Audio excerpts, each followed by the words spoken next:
Well, first of all, the administration of these funds going to southern European countries provided by EU and the Commission makes us the alliance of European nationalist movements very skeptic and very skeptic towards the incompetence of these dealings with the funds and the sharing burden. I think the whole problem here is that we contain this problem, of course, in Europe by for us at too far degree. So for us it will be more important to figure how to deal with it externally and how to make the problem inside Europe turning to an outside. I think we should take a brief response from the Commission. I really need to know in what other way would you actually secure a secure neighborhood? Well, impenetrable borders with high security would work as starters. Would you just put up fences? Excuse me, I'll ask our resident expert. Is that a viable solution? No, we at MPI are certainly not in favor of a literal fortress Europe that Mr. Golnisch is proposing, nor do we think that is realistic at any level. We need to be realistic about the flow of migrants that will continue to be a European challenge, not only a negative challenge but also an opportunity. We need to see this from both sides, basically. And what Mr. Golnisch is proposing, I don't see as feasible, and we are happy that none of the parties to these negotiations feel the way that Mr. Golnisch does. Okay, it's a very, very clear statement from the MPI. I think we have time for one more issue. There was again something that was mentioned at the initial press conference, but did not receive much attention in the oral presentation here at the end.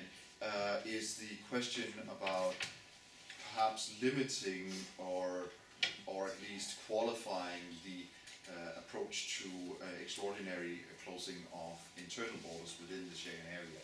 Is that something that you have made any progress within? I haven't had the opportunity to read the revised proposal due to very tight deadlines here at the very end. So excuse me if this is perhaps an ignorant question. I guess the Commission, right? First of all, the Commission. Because I actually believe you should address the Council on this one, because they wouldn't let me into the final negotiation, so I'm just out here. And we actually made this new amendment to the proposal, which says on page 4, the second last section, that this new measure does still recognize the Member States' right to close its borders within the existing system and regulations within the Schengen governance.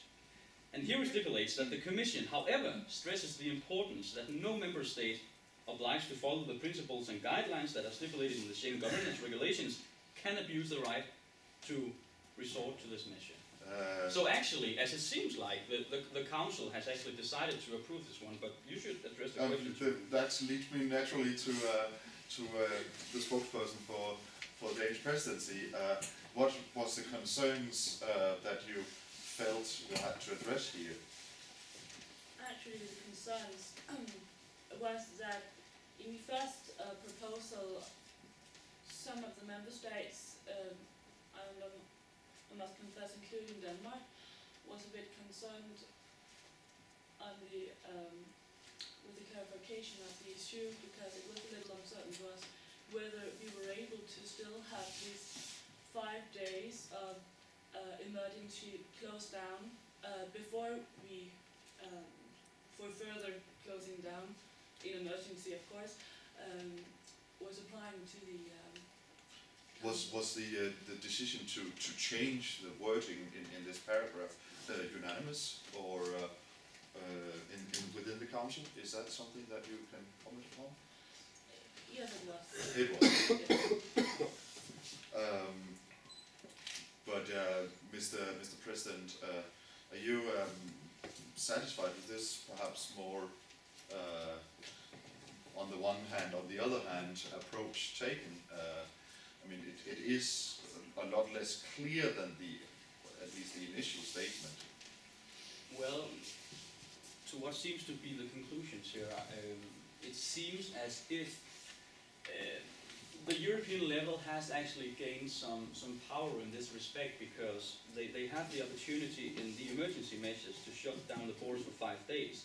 After that, they actually need to consult the European experts, which here would be the Commission, if it's okay to continue this measure here. So we believe we have agreed on this one here, haven't we? Yeah. Wonderful harmony. Does this concern you as trafficking? It must be to some extent a problem with these open borders, that once you cross, so to speak, the outer fence, you have a free run. Is that anything that La Strada has voiced its opinion upon to? Yeah, well, it's actually a two-sided matter, so to speak, because the harder border controls are generally, the more easier it gets for traffickers to find people who are actually willing, or not willing to be trafficked, but who are trafficked, because normal or legal migration is hindered by that, and then illegal migration picks up. But I would say a harder border control is generally more of a problem than free movement within the EU. Is that something you can second upon, Mr. Papadimitriou? Yes, we generally agree with the observations from La Strada International, and we've had a good cooperation here at the summit. So yes, I would subscribe to the same views.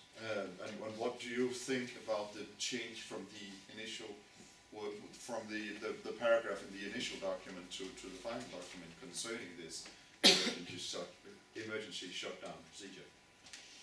Well, it is our position that national competencies should remain national competencies, but that there needs to be a clear mechanism of cooperation across all levels of government, and that of course includes the European Union, which is the forum where we negotiate these things. I think that is the basis for